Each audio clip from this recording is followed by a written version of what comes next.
کا سفر جاری رہے گا. بہت بہت شکریہ. سینیٹر مولانا عبدالغفور ایدری. بلی آغا سینیٹر نہ دسو.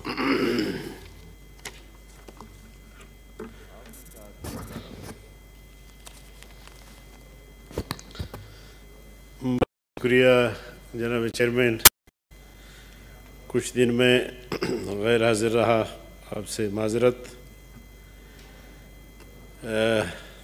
آج دو باتوں پہ بحث ہو رہی ہے. ایک یہ کہ گلگت بلتستان کے انتخابات میں دھاندلی اور جال سازی، اور دوسرا یہ کہ پی ٹی آئی حکومت کی جانب سے قرضوں کے بڑھتے ہوئے ہجوم اور مجموعی ابتری معاشی کی صورتحال کو زیر بحث لایا جائے. تو میں گلگت بلتستان کے انتخابات کا ایک طرح سے عینی گواہ ہوں. باقی جماعتیں بھی وہاں سرگرم تھیں، اور جمعیت علماء اسلام نے بھی میری تشکیل کی تھی گلگت بلتستان کے لیے. میں جب وہاں پہنچا اور وہاں کا منظر دیکھا اور معلومات حاصل کی، ہم سوچ رہے تھے کہ 2018-25 جولائی کے انتخابات کے بعد جو پورے ملک میں ایک شور مچا اور یہ کہا گیا کہ پاکستان کی تاریخ میں یہ بدترین دھاندلی ہے، اور تمام اپوزیشن جماعتوں نے ان انتخابات کو تسلیم کرنے سے انکار کیا. اور پھر ہم نے ملک میں تقریباً 15 ملین مارچ کی، اور یہاں اسلام آباد میں آزادی مارچ کے لیے ہم 15 دن یہاں بیٹھے اور لاکھوں لوگ ہمارے ساتھ شریک تھے. تو ہم تھوڑا سا سوچ رہے تھے کہ اس سے کچھ نہ کچھ حکمرانوں کو، الیکشن کمیشن کو، پس پردہ قوتوں کو تھوڑا سا سبق حاصل ہوگا کہ وہ گلگت بلتستان میں ایسا نہیں کریں گے. مگر جناب چیئرمین، جب ہم نے وہاں صورتحال دیکھی، ہمارے اپنے جو مؤثر لوگ تھے ان کو بھی ترغیب دے دے کر جو ہے وہ پی ٹی آئی میں شامل کیا جا رہا تھا، پیپلز پارٹی سے، مسلم لیگ سے. اور پھر اس حد تک ہمیں معلومات ہوئی، واللہ عالم، لیکن میں کوئی غلط رپورٹنگ نہیں کر رہا آپ کے سامنے. اس حد تک ہمیں معلوم ہوئی کہ 14 ممبران کی پہلے سے نوٹیفیکیشن تیار کر کے رکھ دیا گیا کہ اگر کوئی کمی بھی ہو جائے گی یا ان لوگوں کو جن کو انہوں نے ہائر کیا تھا ان کو ساتھ رکھنے کے لیے کہ جی آپ کے نوٹیفائی مکمل ہے، بس ایک رسمی اعلان جو ہے وہ الیکشن کے بعد کیا جائے گا. تو چنانچہ دنیا نے دیکھا، اور جس شخصیت کو اس کام کے لیے وہاں ہائر کیا گیا تھا، جناب چیئرمین، بڑی خوش قسمتی یا بدقسمتی کی بات ہے کہ اب اس شخصیت کو کشمیر پہ مسلط کیا گیا ہے. اس کا ٹرانسفر ابھی کشمیر ہو گیا ہے کہ آپ کو صد مبارک، آپ نے گلگت بلتستان کے انتخابات جتوا کے دیے، تو اب کشمیر کو فوکس کرے. تو اس حد تک یہ سارا کچھ چل رہا ہوتا ہے. میرے بھائی اس کا انکار کریں، ان کا حق ہے، لیکن جو میں نے دیکھا، جو میں نے سمجھا، جو مجھے رپورٹیں ہوئیں، اور آج بھی معتبر ذرائع سے یہی پتہ لگا کہ اسی شخصیت کو پھر کشمیر جو ہے وہ ٹرانسفر کیا گیا ہے.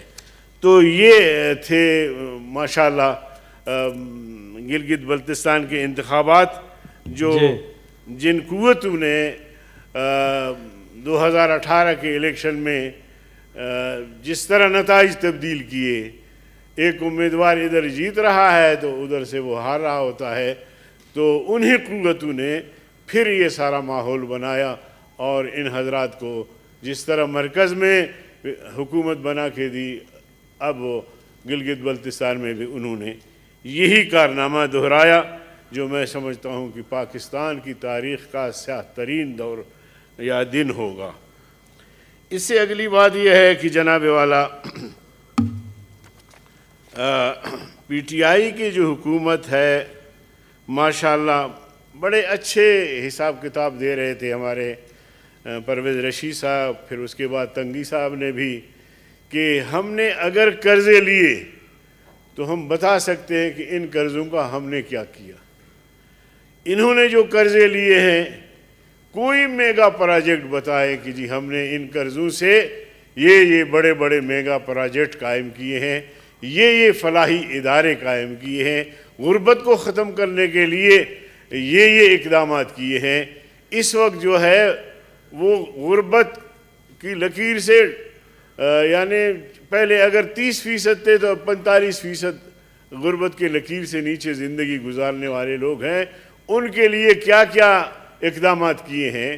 غریب جو اس کورونا کی حالت میں جو اسپتالوں میں جاتے ہیں، سرکاری اسپتالوں سے ڈرتے ہیں بیچارے کہ وہاں جائیں گے تو لاش واپس ملے گی، تو پرائیویٹ اسپتالوں میں جاتے ہیں تو وہاں پہلے کہتے ہیں کہ جی 2.5 لاکھ 3 لاکھ روپے جمع کرو تب آپ کے مریض کا علاج ہوگا۔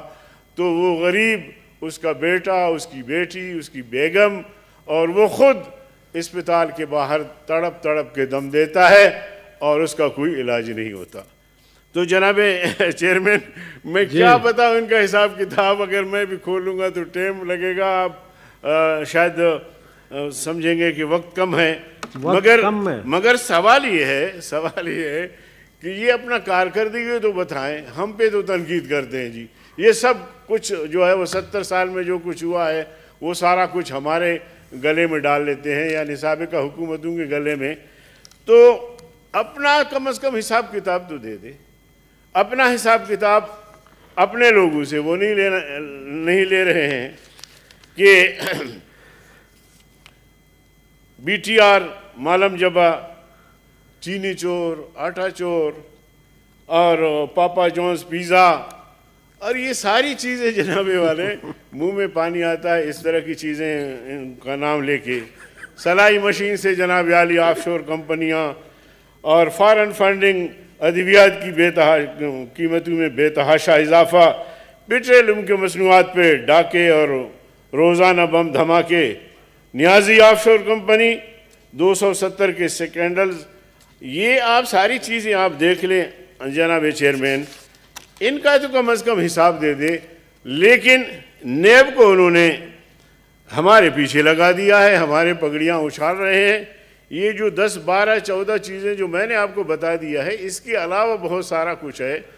اگر نیب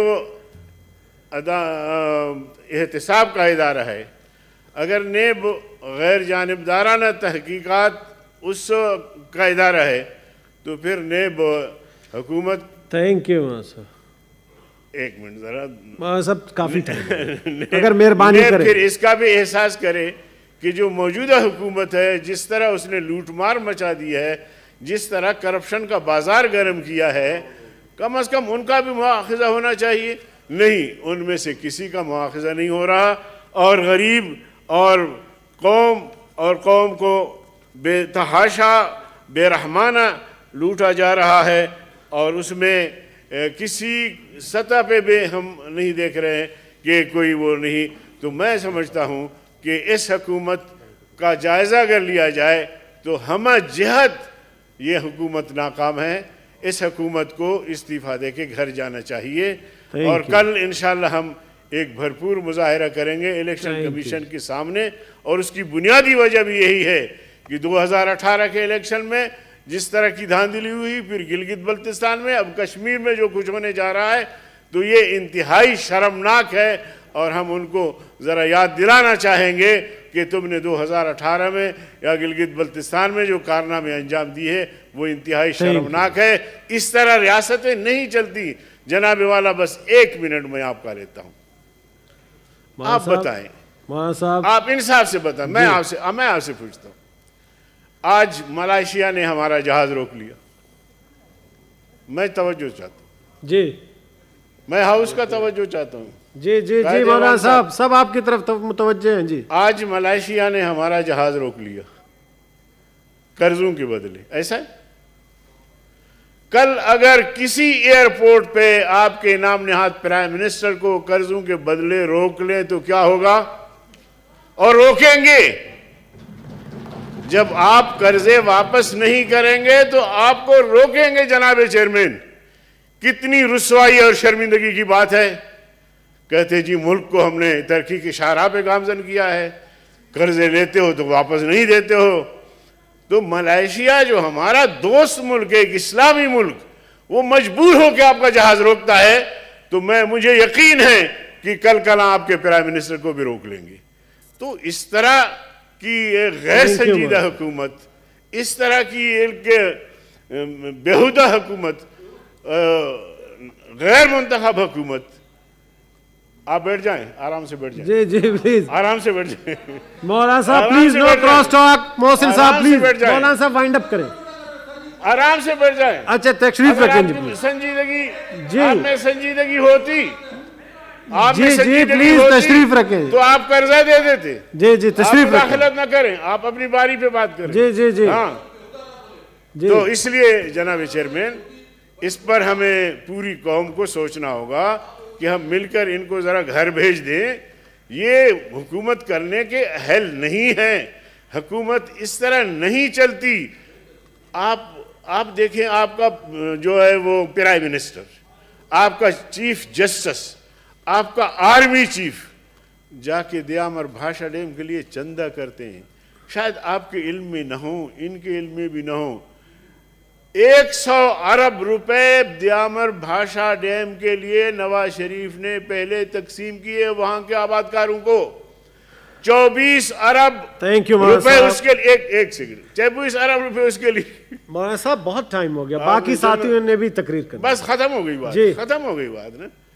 اب یہ تینوں نے چندے کیے، یہ پیسے کدھر ہیں اس کا بھی تو حساب دے دیں. بہت شکریہ. Thank you G.